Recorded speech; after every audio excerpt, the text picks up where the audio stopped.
మనము దేవుని దగ్గరికి వస్తున్నాం, దేవుడు దీవించాలని మనం కోరుకుంటుంటాం. ఏ విధంగా? మన పిల్లలు బాగుండాలి, కుటుంబం బాగుండాలి. అలాగే మనకు ఎక్కువ బాధించేది ఏంటంటే పేదరికం నుంచి కూడా మనం బయటపడాలి, మన పరిస్థితి అన్నీ కూడా బాగవ్వాలి అనే ఆశతోనే దేవుని దగ్గరికి వస్తాం. ఇవి దేవుడు చేయాలి. అలాగే మనల్ని రక్షించిన దేవుడు మన పాపాల నుంచి బయటకు లాగి తన రాజ్యాన్ని తీసుకెళ్ళాలి. అలాగే మన కుటుంబం మనం ఎంతవరకు బతుకుతామో అంతవరకు ఆయన పోషించాలి కదమ్మా. ఇవన్నీ కూడా మనిషి జీవితానికి అవసరం. ఇవన్నీ కూడా దేవుడు తీర్చాలి అని అంటే దేవుని యందు భయభక్తులు కలిగి ఉండాలి. అలాగే బాప్తిస్మం తీసుకోవాలి, రక్షణ పొందాలి. తర్వాత ఏంటి? దేవుని వాక్యం ఆలకిస్తూ ఉండాలి. తర్వాత దేవుడు చెప్పే పనులు మనం చేయాలి. ఏంటి ఆ పనులు? మనం ఎలాగ అభివృద్ధి అవుతాం, ఎలాగ ఆశీర్వదింపబడతాం, ఎలాగ దీవించబడతాం, దేవుని వాక్యాల్లో రాయబడ్డాయి. ఈ మాటలు మనం చదువుకుందాం అండి. మలాకి గ్రంథం 3వ అధ్యాయం 7వ వచనం నుంచి నేను చదివి వినిపిస్తాను, మీరందరూ కూడా ఆలకించండి. మీ పితరుల నాటి నుండి మీరు నా కట్టలను గైకొనక వాటిని త్రోసివేస్తారు. అయితే మీరు నా తట్టు తిరిగిన ఎడల నేను మీ తట్టు తిరుగుదును. సైన్యంలో అధిపతియగు యెహోవా సెలవీయగా మేము దేని విషయంలో తిరుగుదమని మీరందరూ. మానవుడు దేవుని యొద్ద దొంగిలనా? అయితే మీరు నా యొద్ద దొంగిలితిరి. దేని విషయంలో మేము మీ యొద్ద దొంగిలితమని మీరందరూ. 10వ భాగమును ప్రతిష్టార్పణలను ఈయక దొంగిలితిరి. దేవుడు కొన్ని విషయాలు మనకి తెలియపరుస్తున్నాడు అన్నమాట. మనందరికీ, మీకే కాదు, నాకు కాదు, మీకు మనందరం కూడా దేవుడు చెప్తున్న విషయం ఇక్కడ రాయబడ్డది. ఏమంటే, ప్రజలారా మీరు నా వైపు తిరగండి అనేసి దేవుడు అంటున్నాడు. మొదట మనము దేవుని వైపు మన మనసులన్నీ కూడా త్రిప్పుకోవాలని దేవుడు కోరుకుంటున్నాడు. మన మనసులు దేవుని వైపు త్రిప్పాలని, మన ఆలోచనలన్నీ దేవుని వైపు తిప్పాలని, మన యొక్క పద్ధతులన్నీ కూడా దేవుని వైపు తిప్పాలని దేవుడు తలక కోరిక. మనం దీవింపబడాలి, మన ఆశింపబడాలి. దేవుడు మనల్ని అన్ని విషయాల్లో కూడా సుఖ సంతోషాలతో నింపాలి, నడిపించాలని అంటే దేవుడు ఏం చేయమంటున్నాడంటే, ఇదిగో మీరు 10వ భాగం నా సన్నిధికి తీసుకురండి అని దేవుడు అంటున్నాడు అన్నమాట. అది కానీ తీసుకుని వస్తాంట మనము అన్ని విషయాల్లో కూడా అభివృద్ధి పొందుతాం అనేసి ప్రభువారు చెప్తున్నారు. దేవుడిచ్చిన ధనరాశుల్లో కానీ, మనకున్న ఆస్తిపాస్తుల్లో కానీ, మనం కష్టపడే కష్టంలో కానీ దాన్ని మనం 10వ భాగం తీసి మన దేవుడికి ఇవ్వాలని దేవుడి తాలూకా కోరిక. ఎందుకోసం ఇలాగా దేవుడు చెప్తున్నాడు అనేసి అంటే, మనకి ఆయుస్సు, ఆరోగ్యము, బలము, సకల దీవులు ఇచ్చినవాడు ఆయనే. ఇప్పుడు మన శరీరం బాగోలేదనుకోండి, పని చేయలేం. పని చేయడం బట్టి డబ్బులు వస్తాయి, కష్టపడితే కానీ డబ్బులు రావన్నమాట. ఆ కష్టానికి కావలసిన ఆరోగ్యము, మన శరీరంలో బలము ఉండాలి. ఇవి దేవుడిచ్చినవి. ఇవి మనకే ఇస్తున్నాడా? అందరికీ ఇస్తున్నాడా? అందరికీ ఇస్తున్నాడు. భూమి మీద ఉన్న ప్రతి మానవుడికి కూడా ఆయుష్ ఇచ్చాడు, ఆరోగ్యం ఇచ్చాడు, బలం ఇచ్చాడు. వీటిని ఉపయోగించుకునే మనుషులందరూ కూడా డబ్బులు సంపాదించుకుంటారు. దీంట్లో నా దేవుడు అంటున్నాడు, నేనిచ్చిన ఆయుష్, నేనిచ్చిన ఆరోగ్యం, నేనిచ్చిన బలం, దాన్ని ఉపయోగించుకునే మీరు డబ్బులు తీసుకుంటున్నారు కనుక మీరు బాగుండాలి, క్షేమంగా ఉండాలి, మీకు ఆయుష్ పొడిగవ్వాలి, మీ కుటుంబం బాగుండాలి, మీ పిల్లలు బాగుండాలి, మీ పొలాలు బాగుండాలి అని అంటే మీరు సంపాదించే దాంట్లో 10వ భాగం నాకు ఇవ్వండి. లేకపోతే మీరు అది కూడా తీసుకుని తినిస్తే మీరు దొంగలు అనబడతారు, నా డబ్బులు తీసుకొని తినేసిన వ్యక్తులు అవుతారు అని అంటున్నాడు అన్నమాట. మనకి కరెంటు మనం వేసుకుంటాం. కరెంటు వేసుకున్న తర్వాత ఆ కరెంటు యూజ్ చేసిన తర్వాత కరెంటుకి బిల్లు కడతామా లేదా? అది ఎన్ని రోజులు ఉండిపోతే అంత పెండింగ్ అవుతుంటుందా లేదా? బిల్లు ఫస్ట్లో వచ్చింది 100 రూపాయలు, 200, 300 ఉంటుంది. అది కట్టుకుంటే అలాగే సంవత్సరాల కొద్ది ఉంటే ఎంత అవుతుంది అది? మా వీధిలో ఒక అతనికి 1,50,000 వచ్చింది, ఈ పెద్ద ఫ్యాక్టరీ ఉన్నట్టుగా. మరి కట్టడం మానేశాడు మాట. ఇప్పుడు ఈ కట్టపోయినప్పుడు ఈ గవర్నమెంట్ ఏమంటుంది? వీళ్ళు దొంగలరా అంటారు కదా. అప్పటి నుంచి దొంగ కరెంట్ తీసుకుంటాం, అసలు కరెంట్ కాదు. దొంగ కరెంట్ వస్తుంది అన్నమాట అక్కడ నుంచి మన ఇంటికి. అది మంచి కరెంటా దొంగ కరెంటా? దేవుడు అంటున్నాడు, మీరు 10వ భాగం ఇవ్వకపోతే మీరు కూడా ఆ విధంగా ఉంటారు. ఆ విధంగా మీరు ఉండకండి. మనం దొంగలుగా ఉండకూడదని దేవుడి తలక ఉద్దేశం. అందుకే దేవుడికి మనం సంపాదించే దీంట్లో 10వ భాగం ఇచ్చేయాలన్నమాట. ఎవరికి ఇవ్వాలమ్మా? దేవునికి ఇచ్చేయాలి. ఎందుకు వస్తుంది మనిషి అంటే, చూడండి, గవర్నమెంట్ మనకి పంపు పెట్టింది అనుకోండి, నీరు పట్టింది అనుకోండి, నీరుకి పన్ను తీసుకుంటుంది. సంవత్సరం మన ఇంటికి పన్ను తీసుకుంటుంది. జాగాలు ఉంటే జాగాకి పన్ను తీసుకుంటుంది. ఏంటమ్మా, అన్నిటికి కూడా పన్ను తీసుకుంటారు. అయితే దేవుడు మనకి అవసరమైన వాటి మీద ఆయన పన్ను వేయటం లేదు. ఏంటి, గాలి పీల్చుకుంటున్నాం. దేవుడే కానీ రే గాలికి ఎంత కట్టండ్రా నెలకి అని అన్నారు అనుకో. ఆయన ప్రతి దేశానికి కూడా చట్టం పెట్టి నా డబ్బులు నాకు ఇవ్వండి, గాలి ఎంతమంది పీలుస్తున్నారు డబ్బులు కట్టండి అని అన్నారు అనుకోండి, ఎవరు ఇవ్వలేరు. నీరు ఉచితమా కాదా? నీరు అంతా కూడా ఉచితం. అది ఎవరి వల్ల వస్తుంది? దేవుడు ఇస్తున్నాడు అన్నమాట. నీరు కూడా మీరు డబ్బులు కట్టండి అంటే మనం కట్టగలమా? ఒక ప్యాకెట్ రూపాయి ప్యాకెట్ ఇప్పుడు ఎంత ఉందమ్మా? అది చిన్న ప్యాకెట్ బాటిల్, కైన్లీ బాటిల్ ఇంకేమైనా కొన్ని ఉన్నాయి, అవి 50 రూపాయలు, 20 రూపాయలు. ఇంకా కాస్ట్లీ వాటర్ ఉంది. వాటర్ అంతటికి మీరు పన్ను కట్టండి అంటే మనం కట్టగలమా? కట్టలేం. వర్షానికి మనం పన్ను కట్టగలమా? కట్టలేం. భూమి పండేటప్పుడు ఆ పంట వచ్చేటప్పుడు చేసేది, ఆ పంటకు కూడా డబ్బులు కట్టంటారా అంటే కట్టగలమా? కట్టలేం. ఈ విధంగా దేవుడు అంచనా వేసి, అయితే మీకు వచ్చిన దాంట్లో మీరు 10వ భాగం దేవుడు కోరుతున్నాడు. ఎందుకోసం ఏమంటున్నాడో కింద భాగంలో రాయబడింది. మలాకి గ్రంథం 3వ అధ్యాయం 10వ వచనంలో, నా మందిరంలో ఆహారం ఉన్నట్లు 10వ భాగం అంతయు మీరు నా మందిరం నిధిలోనికి తీసుకుంటండి. దీన్ని చేసి మీరు నన్ను శోధించిన ఎడల నేను ఆకాశ వాక్యములు విప్పి పట్టజాలంత విస్తారముగా దీవెనలు కుమ్మరించదని సైన్యములకు అధిపతియగు యెహోవా సెలవిచ్చుచున్నాడు. నువ్వు ఇచ్చిన తర్వాత, దేవుడికి 10వ భాగం ఇచ్చిన తర్వాత దేవుడు అంటున్నాడు, ఇదిగో నీకు పట్టజాలంత విస్తారమైన ఆశీర్వాదాలు నేను నీకు ఇస్తాను అని దేవుడు అంటున్నాడు.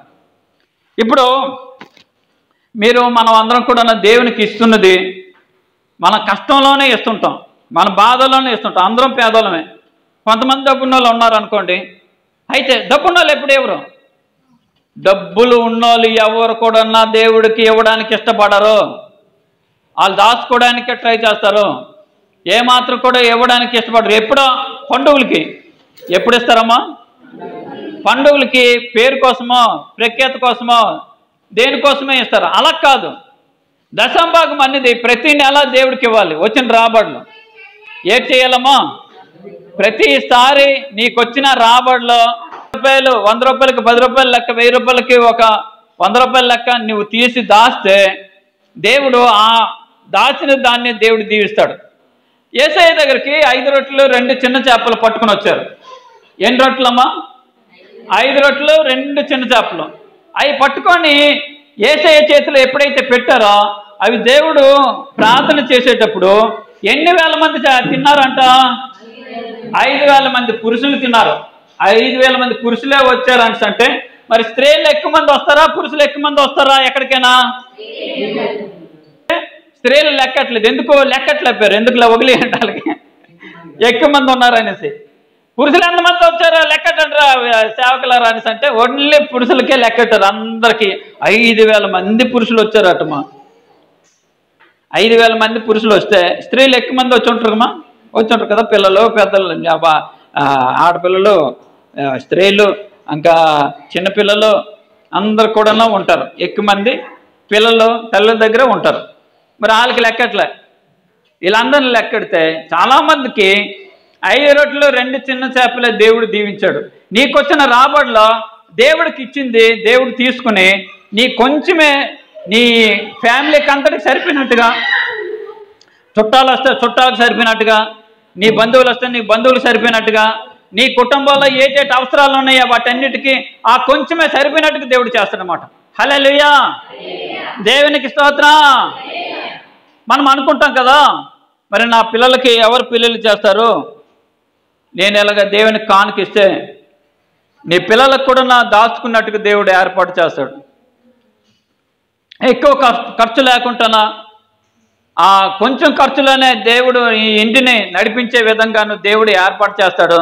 ఒకవేళ ఏమి దాయలేకపోయావనుకో, కష్టాల్లో ఉన్నావనుకో, బాధల్లో ఉన్నావనుకో, అటువంటి పరిస్థితుల్లో నీ పిల్లలకి పెళ్ళిళ్ళు ఎలాగ జరుగుతుందో నీకే తెలీదు. ఆ విధంగా దేవుడు జరిగిస్తూ ఉంటాడన్నమాట. హల్లెలూయా, దేవునికి స్తోత్రం. నేను ఈ విషయం ఎప్పుడు చెప్తుంటాను. మా ఇంట్లో మా అమ్మ కోళ్ళు పెంచేదమ్మా. కోళ్ళు పెంచేటప్పుడు మొదటి గుడ్డు ఎవరికి ఇవ్వాలి? దేవుడికి ఇవ్వాలి. కోడి గుడ్డు పెడితే దేవుడికి తీసుకెళ్ళి ఇచ్చేవాడిని అనమాట. ఫస్ట్ గుడ్డు ఎవరికి ఇచ్చేవాళ్ళమ్మా? దేవుడికి ఇచ్చేవాడిని.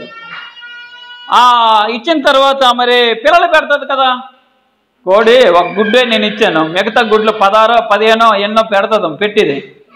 అవన్నీ కూడా నా కోళ్ళు పొదిగేది. పొదిగిన తర్వాత కోడి పిల్లలు అయిన తర్వాత దేవుడికి కోడిగుడ్లు ఇచ్చాను. మరి పిల్లలు ఇవ్వాలి కదా.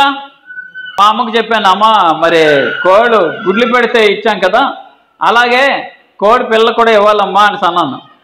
అంటే ఫోన్లో ఇచ్చి తీసుకెళ్ళి ఇచ్చేయని అన్నది మా అమ్మ. చిన్న పిల్లల్ని తీసుకెళ్ళి పాస్టర్ గారికి ఇస్తే పాస్టర్ ఎక్కడ పెంచుతాడమ్మా? పెంచమ్మా అని అన్న తర్వాత ఇది పెరిగిన తర్వాత పాస్టర్ గారికి ఇచ్చేది నాయన అని అన్నదమ్మ. పెరిగాయమ్మా, బాగా పెరిగాయి.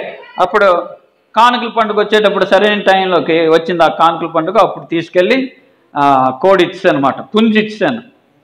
ఇచ్చేసిన తర్వాత ఇక నా కోళ్ళు బాగా పిల్లలు ఎదిగాయి, చాలా ఎక్కువయ్యాయమ్మా. ఎక్కువైన తర్వాత కొన్ని అమ్మిందమ్మ, కొన్ని ఉన్నాయి. అలాగ ఉంటుండగా ఏదైందంటే నేను ఇచ్చిన తర్వాత నుంచి పెరిగాయి, కానీ దొంగలు వచ్చి కొన్ని తీసుకెళ్ళిపోయారు. ఆ రైలు ట్రాక్ ఒకటి ఉంది, అక్కడికి వెళ్ళి మేసేటప్పుడు కొన్ని రైలు ట్రాక్లో పడిపోయాయి. కొన్ని పిల్లలకి పిల్లి తినేసింది, కోళ్ళన్నీ చచ్చిపోయాయి. నేను దేవుడికి ఇచ్చిన తర్వాత జరిగిన సంఘటన ఇదంతా. ఇవి చచ్చిపోతున్నాయి అనేసి మా అమ్మ కొన్ని కోసింది, కొన్ని ఏమో అమ్మేసింది మా అమ్మ. మొత్తం ఇంట్లో మరి కేట్లేవు. ఇప్పుడు చెప్పండి, ఇవ్వడం బట్టి లాభం వచ్చిందా నష్టం వచ్చిందా? ఇప్పుడు దేవుడికి ఇచ్చాను నేను, మరి దేవుడు కాపాడాలా లేదా? దేవుడు పరీక్షిస్తుంటాడు. నువ్వు గుడ్డు ఇచ్చావు, కోడి ఇచ్చావు, ఒకవేళ ఆ కోళ్ళని చచ్చిపోతే నువ్వు వేడి చేస్తావా? అమ్ముతావా లేదా? నన్ను వెంబడిస్తారా లేదా? నాకు తిట్టుకుని కూర్చుంటారా అని దేవుడు ఏం చేశాడు? పరీక్ష పెట్టాడు. ఇప్పుడు దేవుడికి ఇచ్చాం కదా అనేసి దేవుడికి ఏడు చేయాలి. ఇప్పుడు ఎత్తావా లేదా? ఎత్తావా సత్తావా? ఆ విషయం మా అమ్మ మర్చిపోయింది, నేను మర్చిపోయానమ్మా. మరి ఆ విషయం కోసం మా అమ్మ వీళ్ళకి ఇచ్చాం కదా, ఆ దేవుడు ఇలా నష్టపరిచాడు అనేసి మా అమ్మ అనలేదు, మరి నేను కూడా అనలేదు.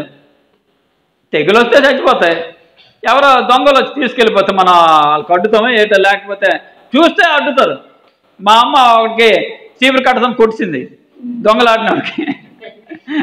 అంతవరకే. మరి ఇంకా వాళ్ళు ఉంచుతారేంటి? అన్నీ పోయాయి. ఏమీ మేము అనలేదు, నేను అనలేదు, నేనేటి అనుకోలేదు. అయితే దేవుడు నా మ్యారేజ్ కోసం మా అమ్మ దగ్గర 1,50,000 దగ్గర ఖర్చు పెట్టిందమ్మా. నా మ్యారేజ్కి డబ్బులు లేవు, ఇంట్లో ఏటి లేదు. కానీ మ్యారేజ్ చేసేటప్పుడు మా అమ్మ ఖర్చు పెట్టింది కదా, చాలా డబ్బులు ఖర్చు పెట్టింది. అవి దేవుడు ఒకలాగా ఆయన ఏర్పాటు చేశాడు మాట, ఇచ్చాడు మాట. ఈ కోలే బ్రతుకుంటే అవే అమ్ముకుంటే ఒక 10,000 15,000 వస్తుంది. కానీ మ్యారేజ్ సరిపోతాయా? సరిపోవు. కానీ ఒకలాగా నా మ్యారేజ్ గంభీరంగా జరిగేటట్టుగా ఎంతమంది, ఒక 20 మంది అంతమంది సేవకులు వచ్చారు, పాస్టర్లు. చాలామంది సాయంత్రం 4-5 గంటల వరకు భోజనాలు చేశారు. ఏది లోటు లేకుండా అయింది. అంటే నేను మీకు ఎందుకు చెప్తున్నాను అంటే, మనం ఇచ్చే దాంట్లో డబ్బులు ఇచ్చేటప్పుడు డబ్బులు పోవచ్చు, బియ్యం ఇచ్చేటప్పుడు బియ్యం రాకపోవచ్చు, ఒకవేళ మన కానుక ఇచ్చేటప్పుడు ఏదైనా నష్టాలు జరగవచ్చు. కానీ మీరు ఒకటి మాత్రం గుర్తుంచుకోండి, ఎందుకంటే నేను ఇచ్చిన తర్వాత అన్నీ పోయినంత మాత్రాన్ని ఏది దేవుడికి ఇచ్చింది గుర్తుంటుందా లేదా? ఇవన్నీ పోయాయి. ఇవన్నీ నష్టమే కదా నాకు. మరి దాని అంత నష్టం దేవుడు ఇవ్వాలి కదా. నువ్వు ఏ విషయాల్లో నువ్వు ఇచ్చిన తర్వాత నష్టపోయావో, ఇచ్చిన తర్వాత నీకు కష్టం వచ్చిందా, దేవుడికి ఇచ్చిన తర్వాత నీకు బాధలు వచ్చేసాయా, నీకు దేవుడికి ఇచ్చిన తర్వాత కుటుంబంలో పేదరికం వచ్చిందా, ఏం భయపడక్కర్లే. దేవుడికి ఇచ్చిన తర్వాత పంట రాకుండా ఉంటుంటుంది. ఒక్కొక్కసారి కానుకిస్తారు పాపం, పంట ఏమో మళ్ళీ చేసేటప్పుడు పంట అంతా లాస్ అయిపోయిన పరిస్థితి ఉంటుంది. ఒక్కొక్కసారి మన ఇదిగో పున్నాలమ్మ తల్లి గారు ఒక్కొక్కసారి వాళ్ళు కష్టాల్లో బాధలకు కూడా 10వ భాగం ఇచ్చిన తర్వాత కూడా నష్టాలు చాలా జరిగాయి. ఒక్కొక్కసారి ఒక సంవత్సరం అయితే పంట పోయింది, ఫుల్గా నష్టాలు అయిపోయారు. అలా అనేసి దేవుడు ఆ నష్టం అంతా కూడా చూసి నవ్వే దేవుడు కాదు, మళ్ళీ ఆ నష్టానికి తగిన సమయమందు ఆయన మళ్ళీ ఇస్తాడనమాట. అది ఎప్పుడు ఇస్తాడో నాకు తెలియదు, కానీ మిమ్మల్ని ఏం చేస్తాడంటే ఆ పరిస్థితి నుంచి మళ్ళీ లేవనెత్తాడనమాట. పెద్ద అవసరాలప్పుడు దేవుడు వాటిని రిటర్న్ చేస్తాడనమాట. పిల్లలు చేయాలంటే చాలా చాలా డబ్బులతో కూడుకున్నది. ఆడపిల్లకైనా మగపిల్లకైనా మ్యారేజ్ చేయాలన్నా, లేకపోతే ఏదైనా ఫంక్షన్ చేయాలన్నా, మెచ్చుడు కార్యక్రమం కానీ, లేకపోతే పెళ్ళిళ్ళు, లేకపోతే ఇంకే కార్యక్రమాలు, ఇల్లు కట్టేటప్పుడు కూడా మనకి ఎంతో డబ్బులు అవసరం ఉంటాయి. ఈ ఇల్లు కోసం కానీ, జాబ్ కోసం కానీ, పిల్లలు చేసే విషయం కానీ, నువ్వు ఏది చేయాలనుకుంటే ఆ టైంలో ఆ పరిస్థితిలో నువ్వు ఇచ్చిన కానుక అంతా కూడా రిటర్న్ అయిపోద్ది అనమాట. దేవుడు ఇచ్చేస్తాడు. అందుకే ప్రభువారు అంటున్నారు, పట్టజాలంత విస్తారమైన ఆశీర్వాదాలు నేను కుమ్మరిస్తాను, మీరు మీ దశమ భాగం మీరు తీసుకొని రండి, మీకున్న కానుకలు తీసుకురండి, నాకు ఇచ్చి మీరు నన్ను శోధించండి. అంటే దాని అర్థం ఏంటంటే కనిపెట్టండి, అడగండి. ప్రభునందు ప్రియమైన దేవుని బిడ్డలారా, ఇప్పటి వరకు మీరు వాక్యాన్ని ఆలకించారు. దశమ భాగం అనేది దేవుడిది. అది మనం ఇస్తే మనం దేవుడి చేత మనం ఆశీర్వాదం పడతాము, దీవెనబడతాము.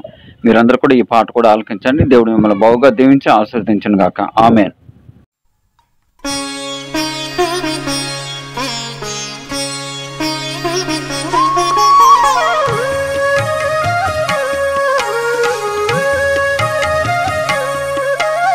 దశమా భాగము దేవుని సొమ్ము, ధారాళముగా ఆయనకిమ్ము.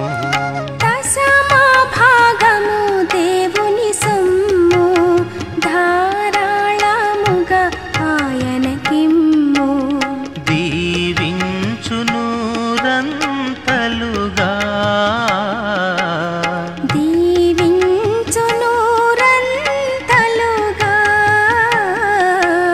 ఫలించే ద్రాక్షావల్లిగా.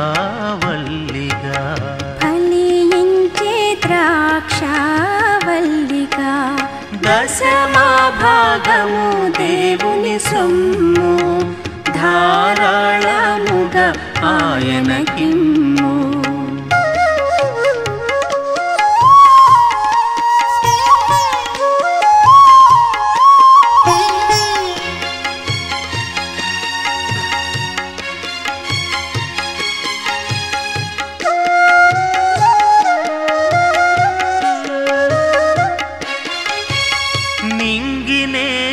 గాలి నీరు నిత్యము వెలిగే సూర్య చంద్రులు. నింగినేల గాలి నీరు నిత్యము వెలిగే సూర్య చంద్రులు. మన కొరకై సృజించినాడు, మనలనెంతో దీవించినాడు, మనలనెంతో దీవించినాడు. దశమా భాగము